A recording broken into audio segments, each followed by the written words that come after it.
La columna política a cargo de nuestro querido amigo y colega Gustavo Estigarribia. Bienvenido. ¿Qué tal? ¿Cómo les va? Noches. ¿Cómo están? tal? ¿Todo bien? Bien. Bueno, bien. me alegro mucho. Recuerdo el comentario que hice, me animo a decir esto, porque el comentario que recién ustedes tenían respecto de la Terra, fui el primer año en ese colegio yo. Ah, qué bien. Era allá por 1980 y pico, 80, Sí. por ahí 81. Y por supuesto que era un muy lindo colegio en construcción en esa época. Sin duda alguna, donde todo se empezaba y hasta pedían que cada alumno lleve un ladrillo, ¿no? Para ayudar a esa construcción. Sí, exactamente. Sí, habrá faltado en algunas obras ladrillo, pero bueno. Señor Martínez era el director del colegio. Sí, sí. Y luego Jorge de las Cuevas, obviamente. Y después Jorge de las Cuevas. Jorgito. Qué lindo saberlo. Jorge de las Cuevas era un tipo, bueno, no sé si vive, espero que sí. Un tipazo. Un tipo formidable, ¿no? Sin duda alguna. La verdad que... Yo soy egresado de ahí, así que mira. en ese caso recorrí esos pasillos Sí. interminables. Hoy uno entra al colegio y es gigante, es increíble lo que ha crecido eso. ¿Ambos niveles? ¿O tres niveles? Secundaria. No, secundario solamente. Secundario Sí, solamente. solo secundaria. En los tres turnos, ¿no? Claro. Secundaria en los tres turnos, una Sí. cantidad impresionante de alumnos. Sí. En aquella época estaba dividido, casi de esa época, de esa forma, porque digamos que las veces de quien hacía el colegio primario estaba a la vuelta, no sé si te acordás, José, que era, no, creo que era la 4, si no me equivoco, la escuela, que hacía un poco de la escuela primaria, ¿no? De lo que era la Terra. Pero bueno, otras épocas. Yo quiero hoy en esta columna que vamos a hablar, mientras no sé si se escucha bien por la música, pero lo que quiero decir es esto, ¿no? La idea es que hace 30 años tuvimos todos una noticia verdaderamente increíble cuando Luis Ortega sufre un accidente con su hijo, que iban los dos en el auto, un vehículo verdaderamente una situación muy increíble. Por suerte su hijo más chico, Jorge, que iba con él, no tuvo secuelas en su cara, que todavía, actualmente hoy la lleva con el orgullo de saber que compartió con su padre su trágica partida, ¿no? Lamentablemente. Luis Ortega había nacido el 22 de junio de 1948, murió a los 48 años, era intendente, fue el último intendente de General Sarmiento, le ganó aquella interna a Eduardo López por menos de 100 votos, ¿no? Era la mirada un poco de toda la provincia de Buenos Aires, porque, claro, el distrito de General Sarmiento era el segundo distrito en importancia en cantidad de habitantes y de territorio, después de La Matanza, ¿no? Era un distrito verdaderamente muy grande, con un presupuesto muy bajo, pero que se podía gestionar y se gestionó y muy bien. Luis Ortega hace 30 años que murió y verdaderamente la militancia del peronismo, el peronismo histórico, lo recuerda. Esa foto que estamos viendo ahí, al costado mío, es la última entrevista que le hicimos como intendente, ¿no? Ahí está con su padre, don Juan Ortega, papá de Palito y papá de él y de Raúl. Él es mellizo de Raúl Ortega, que por suerte, gracias a Dios, todavía está entre nosotros. Bueno, se fue muy joven, un tipo con una capacidad política, una gran lectura, un tipo con mucho conocimiento, vivió en Europa, tuvo una vida importante en la política. Se casó con María Rosa Peroné, tuvieron 5 hijos. Cristina, Gabriela, Cecilia, Luisito y Jorge. Bueno, nada, esos hoy nietos, unos cuantos, entre ellos uno con mi apellido. y por supuesto, nada, la alegría de saber que fue un tipo. Recién hablábamos de la división de General Sarmiento. General Sarmiento fue dividido como consecuencia de una interna política que manejaba el presidente de la Nación. En ese momento Carlos Saúl Menem, ¿no? Manejaba, los intereses políticos, en muchos casos, no condecían con lo que en realidad pasaba verdaderamente en la Argentina, ¿no? Duhalde quería ser presidente a toda costa y, claro, General Sarmiento era la playa del desembarco del orteguismo en la provincia de Buenos Aires. Y por el distrito de General Sarmiento y por la ciudad de San Miguel, donde estaba Luis Ortega, pasaban muchos intendentes, porque era parte de una interna, ¿no? Es más, de hecho, hasta gobernadores venían, porque este era el lugar políticamente, la fuente más importante que había en ese momento. Y Eduardo Duhalde lo dividió justamente por eso, para restarle poder y para que no suceda. También quiso intervenirlo en los últimos tiempos en su gobierno y Duhalde quería que eche a 1.600 compañeros. Siempre me acuerdo a Alberto López Camelo cuando me decía que Luis Ortega se resistió y se bancó la presión que generaba el gobernador para que no echara a sus compañeros, ¿no? Digo, qué valentía y qué espalda para tener eso. Y a la vez también una cuestión contradictoria, porque Eduardo Duhalde había logrado su reelección como gobernador como consecuencia de que el Modín le había dado la posibilidad de que tuviera las manos para llegar a una reelección, ¿no? Una modificación de la Constitución de la provincia de Buenos Aires, en el Palacio de Eduardo Rocha, y que a partir de ahí tuviera la reelección. Pero ¿quién generó esa posibilidad? La generó Luis Ortega, cuando hizo un acuerdo con el Modín, y el Toto Lentini fue el secretario de gobierno, y Aldo Rico, hizo pie en San Miguel, y fue un hecho político muy importante. Y Luis Ortega abrió esa puerta a esa reelección de Eduardo Duhalde. Y después,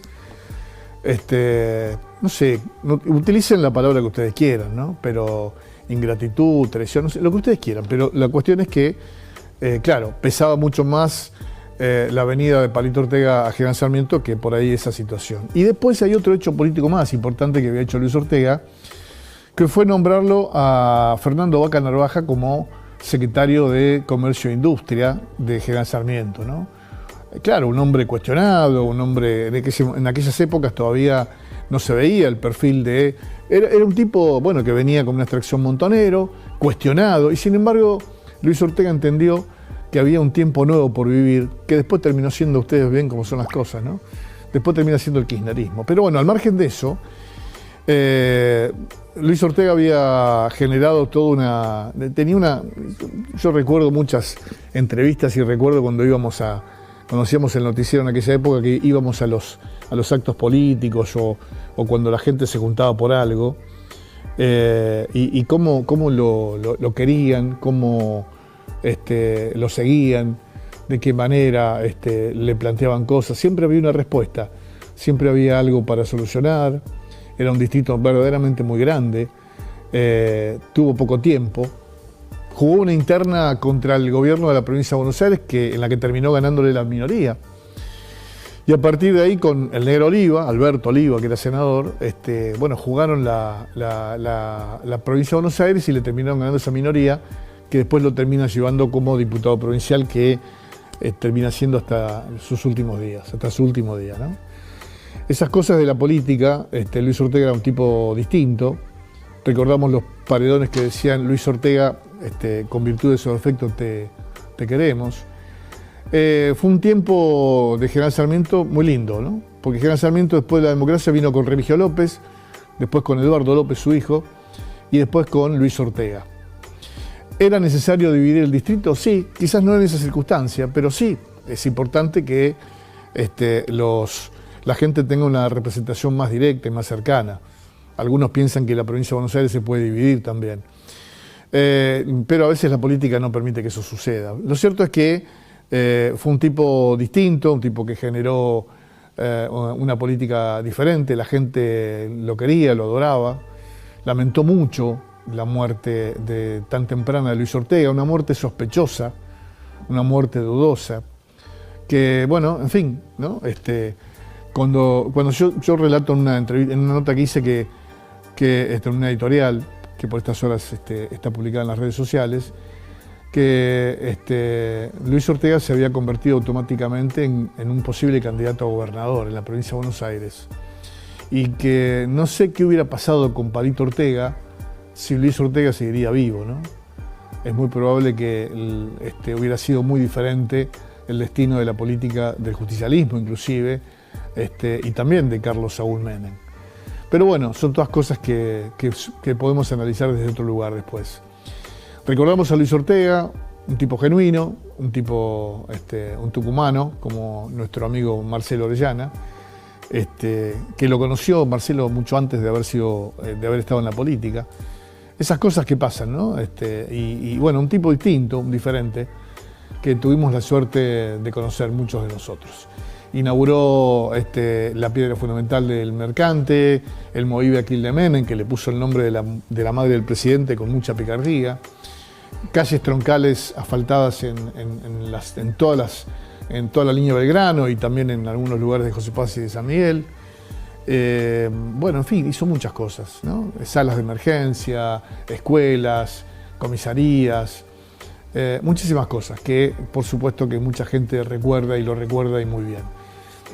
Como perdón, todo, ¿no? En la vida hay gente que te recuerda bien y gente que te recuerda mal. La muerte tiene estas cosas.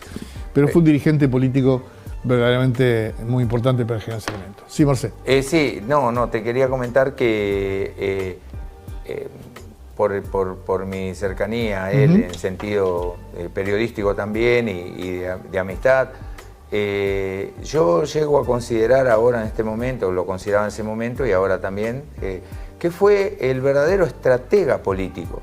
Claro. Él era un estratega político impresionante. Entonces, eso es lo que Eduardo Duhalde le temía. Porque era seguro, vos prácticamente lo decías recién en tus palabras y yo te puedo decir, era muy seguro que si él estaba con vida, ya estaba trabajando para que su hermano Palito Ortega fuera presidente de la Nación y seguro que se iba a dar. Cuando dijo, es el que me está... Es una conjetura política y específicamente periodística, ¿no? Tengo la suerte de conocer a sus hijos, como vos, sí. Y a sus nietos. Uno de sus nietos es hijo mío. Y te puedo asegurar que todos los nietos tienen algo de Luis Ortega. Todos, absolutamente todos. Y por supuesto que es un lindo recuerdo, un tipo muy creativo, un artista. Vos lo recordabas el otro día, había sido parte del grupo Los Muñecos, ¿no? Sí. Bueno, todos son musiqueros los ellos tenían la productora ahí en la Valle 1455, claro, con la carrera Palito. Y frente de Sadaic, ¿no era eso? Frente de Sadaic. A una cuadra de Sadaic. Y le manejaba toda la producción en Europa, por eso estuvo en Europa. Le manejaba, le vendía las películas y todo a la productora, Chango Producciones. Chango Producciones. Yo solamente quería recordar una anécdota que me dejó marcado porque un día estando ahí en la antesala del municipio, estaba charlando yo con él y veo que viene un hombre de edad, un jubilado, a hablar con él y yo me retiré un cachito para dejarlo hablar.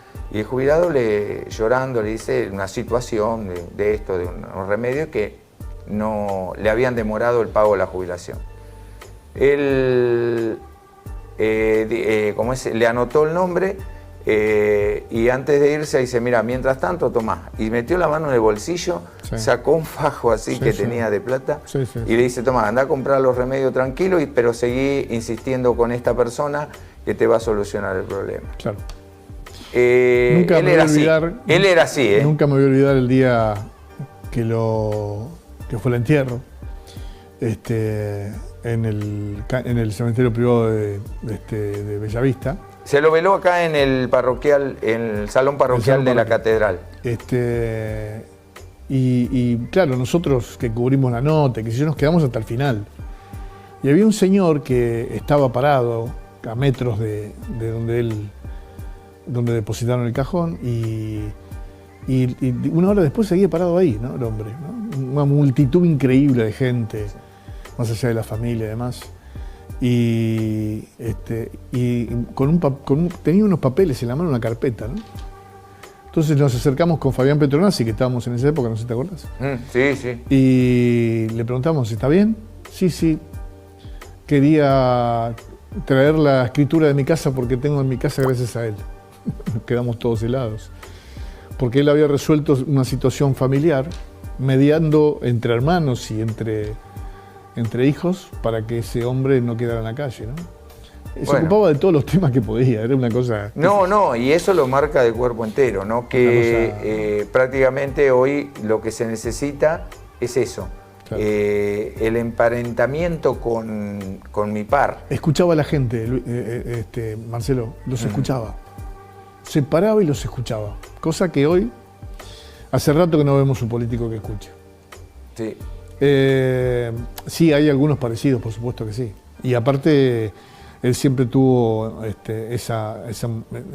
no ese trofeo, pero sí eso que uno recuerda, que es haberle jugado al poder y ganarle 2 veces, ¿no? Una interna contra Eduardo López y ganarle la minoría al tremendo aparato dualdista en la provincia de Buenos Aires. Bueno, en fin, amigo de sus amigos. Bueno, el director de nuestro presidente de nuestra empresa, Ángel, era muy amigo. Mucha gente, ¿no? Mucha gente que lo recuerda, lo quiere. Ayer fue una misa en la catedral. Y bueno, nada, importante. La gente es importante que lo recuerde, ¿no? Porque hay, nada, qué sé yo. Siempre hay cosas para decir, ¿no? Así que lo recordamos con mucha alegría. Un poco como periodista y otro poco como... como integrante ya de la familia política. Qué sé yo. Es muy lindo recordarlo y bueno, en fin, era hablar un poquito de él. Te agradezco mucho, Gustavo. Muchas gracias a ustedes, como siempre. La verdad que yo que no lo he vivido a través de los comentarios de ustedes, es importantísimo, ¿no? Que la gente del otro lado también comparta ese conocimiento en primera persona, en segunda persona, que hacen a la historia de un lugar. Y hoy me llevo una gran satisfacción, así que permíteme felicitarte, en este caso, por traer este tema que a mí en lo particular me enseñó mucho, ¿no? de este San Miguel al cual quiero tanto. Yo soy de Pilar, pero hoy me llevo un poco más de historia, así que te felicito por tu columna. Sí, reflejar una cosa que me olvidé, que por ahí es muy importante, y por ahí muchos pibes no lo saben. Nace en la Universidad Nacional de General Sarmiento como consecuencia de esas charlas que tenía él con la gente, ¿no? Y un día dice, hay que darle trabajo a la gente, a los hijos de esos paisanos, de esos provincianos que venían, como Marcelo y como muchos otros. Había que darle una solución a esos hijos, a los hijos de esos paisanos, que, bueno, en fin, que para ellos la universidad privada era casi imposible y que en muchos casos la UBA quedaba lejos porque aparte de estudiar había que trabajar. Y no había los medios de transporte que había hoy. Entonces dijo, hay que traer las universidades al interior de la provincia. Habló con el presidente, después habló con los legisladores y hoy tenemos la Universidad Nacional de General Sarmiento como consecuencia de esa idea y de esa situación.